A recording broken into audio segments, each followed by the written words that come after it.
Hello, in this presentation we will discuss the general ledger. At the end of this we will be able to define what the general ledger is, list components of the general ledger, and explain how the general ledger is used. When looking at transactions in terms of journal entries and posting those journal entries in prior presentations, we were posting those journal entries mainly to a worksheet in order to see a quick computation of the beginning balance and what is happening to that balance, posting it to a format of a trial balance, then an adjusting column, and then an adjusted trial balance. Note, however, that we typically think of the journal entries being posted to a general ledger. The general ledger can be very complex when we look at it, which is why it is often useful to not look at it when we first start posting the transactions, but to see how those transactions affect individual accounts. But when we consider the general ledger, it's not as complex as it would first seem. It just is going to be a list of accounts that will be in that familiar format, meaning it'll be in the format of the accounting equation of assets first, the green accounts, cash, accounts receivable, and supplies, then liabilities, then the capital accounts, then the income statement accounts of revenue and expense accounts. The reason it's such an intimidating looking thing is because it's also going to include detail within these particular accounts. So rather than just having a trial balance providing us with these ending balances, the ending balances then adding up to the debits equaling the credits, we're going to show the actual detail for a particular time period in order, typically by date or order of transactions as they occur within the general journal. So all the transactions that we posted in prior transactions, whether they be to the using cash or part of the accounts receivable cycle or part of the payable cycle, part of the sales cycle or purchasing cycle, they will then be posted to the general ledger, and we can think of the general ledger then being the thing that is used to construct the trial balance. So in this example, we're showing these two particular accounts that deal with cash that are then posted to the cash general ledger. We've got the cash GL, the GL often for short for general ledger, and we have the debit side and the credit side. Note that we have the cash here being debited in this journal entry, being debited in this journal entry, it being listed in order by date within the cash account, only showing that half of the transactions here, the other half would be in accounts receivable and accounts receivable for these two transactions. And we can see that we are increasing the running balance as we go. So everything that we have posted in the general journal, remember our terminology here, we're going to have this whole sheet here is the general journal. That's what we post the journal entries into. These are going to be the journal entries. The process of recording journal entries is the process of journalizing journal entries into this general journal. Then we need to get that information to the general ledger. We call that process posting. So when we pull this information over to the general ledger here, we call that posting from the general journal to the general ledger. So we're going to post the journal entry from the general journal to the general ledger account of cash in this example. Once we make the general ledger accounts, we're going to take these ending balances. That's what we use to construct the trial balance. Note that when we consider this in terms of a test question, in terms of what happens first, what happens next, what happens then, we're going to have first the journal entries, then posting to the general ledger, then the creation of the trial balance.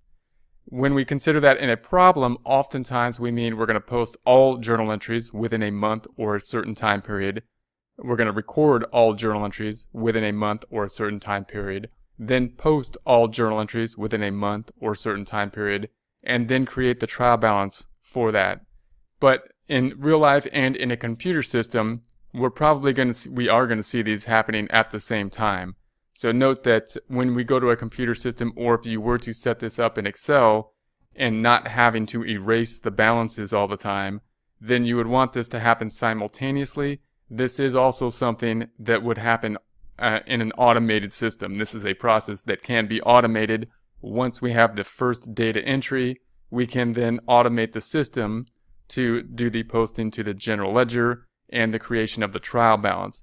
We need to, however, still understand this, and the only way to really understand it is to do it, so that we can then see when there's problems in the system, so that we can understand what the system is doing when it kind of generates this trial balance, so that we can then drill back down from the trial balance to the source documents, to the data that has originally been input, in order to troubleshoot problems with the ending data. Let's consider a few of these accounts in turn. We looked at the cash account. Let's consider now the accounts receivable account here. The accounts receivable account, we are having an asset account. That means that, of course, the debits will always be winning. You may have learned that when considering the T accounts, when we consider the T accounts, we may have been thinking about this primarily in the case of we add up all the debits, then we add up all the credits and subtract them. And in this case, we would get 780 debits over credits. But note that the benefit of a general ledger in this format, the benefit of using Excel, is that it's very easy for us to also calculate a running balance. So note that this is the same as a T account in essence, in that a T account is a shorthand way to write the debits and credits by hand and then figure out by adding up the left and right side, the debit and credit side, and subtracting them, what the balance is. But if we put this into a computer system, we can just add another column very easily and then have a running balance. And so we still have our T here, but now we have another running balance on the right hand side. And that just means that we have 0 starting here. And then we had 13 increasing on the debit side. Debits will increase a debit balance account, bringing that balance to 13,000 debits winning. Then we had a credit of 13. It's a debit balance account. Credits are the opposite. Opposite makes it go down, back down to 0 in this case. Then we had a debit of 650. The debits being the type of account we are in, normal balance debits, increasing the normal balance to 650. We then have another debit of 780, bringing that balance from 650 up by 780 to 1,430. We then have a credit of 650, bringing the balance down from 1,430 down by 650 credit to 780. That then our ending balance. Also note, we should see a pattern here in that we can see what is happening, and we should be able to interpret pretty much what's happening in the accounts receivable, I should say, in the accounts receivable, what that pattern is, meaning the debits represent invoices we sent out. If we look at the journal entry, back to the journal entry where this was posted from, we can see that we had a debit to accounts receivable and a credit to revenue. So here's the credit to revenue over here. Here's the debit to accounts receivable. That typically means we did work, we sent an invoice out. Then we have the credit to accounts receivable. That we're getting paid for the work that we did in the past. So here's the receivable, we're getting a credit, and we're debiting cash. Cash being received, here's the cash being received, here's the credit to the receivable, and that's going to be a typical pattern in receivable, meaning we're going to send the invoice out, people owe us money, then we're going to get the money, and we should be able to tick and tie those out. Here's another instance of that. We sent an invoice out here, same journal entry up top, and the debit to accounts receivable, the credit to revenue. And then down here, we paid it off, and we should be able to tick in, or we didn't pay it, we got paid on this, meaning the accounts receivable, the IOU to us is decreasing, and we have the debit going to cash. Here's the debit to cash. Here's the credit to accounts receivable. In the middle there, we had another invoice that went out. This 780 increase in the receivable and increasing revenue. There's the increase to revenue. There's the increase to the receivable. Of course, that is what has not yet been paid. That is what still remains in the accounts receivable account. If we take a look at another account for an example, that being the revenue account, in this case, we have the revenue starting at 0. It's increasing by 13,000, then by 650, then by 780. Note that the revenue account is representing credits. All of our accounts are representing credits with brackets, and we have the credit in the credit column when considering the general ledger account. Also note that revenue only has credits, meaning it's only going up. Revenue typically does not go down, and that will be the pattern then. When we look at revenue, we should just see a bunch of credits. Unlike when we looked at the accounts receivable, where we had debits and credits over here. The balance sheet of accounts receivable is a debit normal balance account, but we'll have credit transactions, the credit transactions reducing the account balance, the debit transactions increasing the account balance.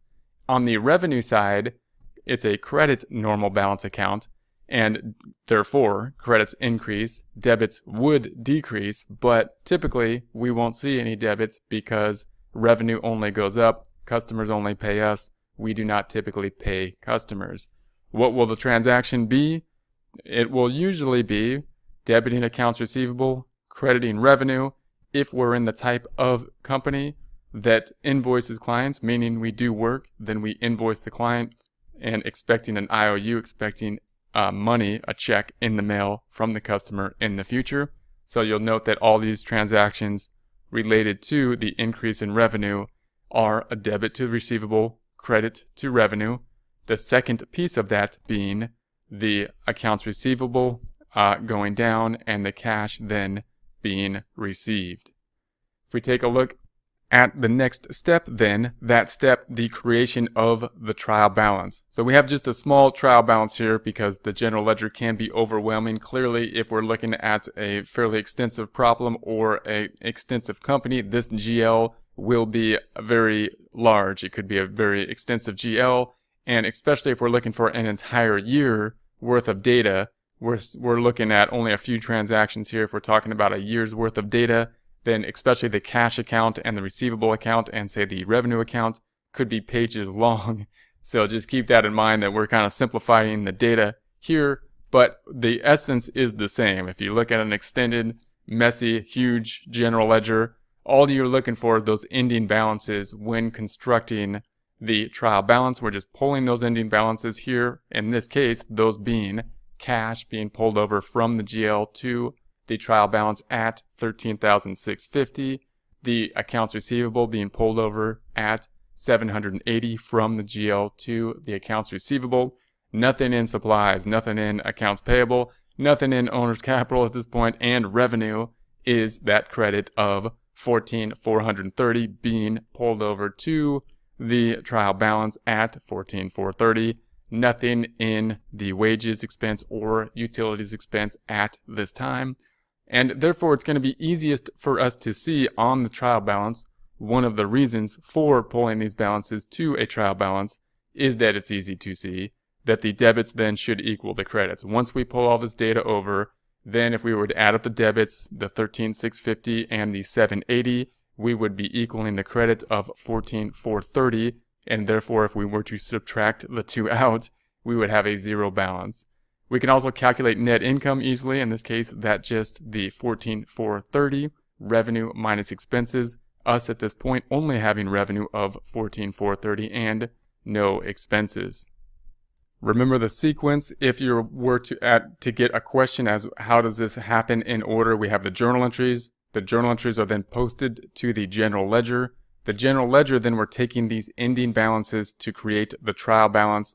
The trial balance will then be adjusted to have the adjusted trial balance, but will ultimately be used to create the end product of the financial accounting, those being the financial statements, balance sheet, income statement, statement of equity. Objectives. We are now able to define the general ledger, list components of the general ledger, and explain how the general ledger is used.